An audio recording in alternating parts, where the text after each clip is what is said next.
અમરેલી જિલ્લાના જાફરાબાદના હેમાળ ગામે રહેણાંક મકાનમાં રાત્રિના સમયે મહિલા ઘરે સૂતા હોય તે દરમિયાન દીપડાએ કર્યો હતો હુમલો।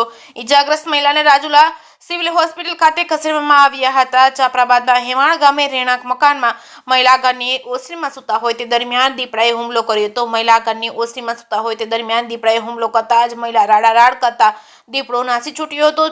44 વર્ષના મંજુબેન બાલુભાઈ બામણિયા મહિલાને દીપડાના હુમલાથી હાથમાં ઈજા પહોંચી હતી। દીપડાના હુમલામાં મહિલાને ઈજા પહોંચતા રાજુલા સિવિલ હોસ્પિટલ ખાતે ખસેડવામાં આવ્યા હતા। ઈજાગ્રસ્ત મહિલાએ આ દરમિયાન આપી હતી માહિતી। જે કેસની ગુજરાતી સાથે કાળુ શાકરનો જ્યાં જાફરાબાદ મંજુબેન હેમાળ શું બનાવ બન્યો તો? 1.5 ગાળામાં દીપડો આવી ગયો ઘેરે ઓસરીમાં। અમે ભૂતા હતા તે સીધો હાથ જ પકડી જ લીધો। તે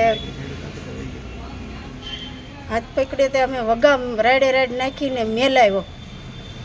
પછી તો દીપડો વયો ગયો તે બધા જાગ્યા ને અમે રાત પાછા અહીંયા હોસ્પિટલમાં દાખલ છે। કઈ જગ્યાએ? રાજુલા અહીં સરકારીમાં।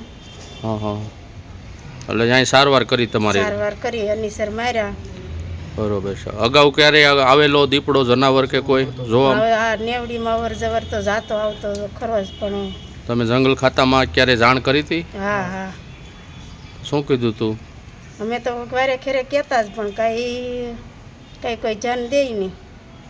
બરોબર, અત્યારે કેમ છે માજી તમને?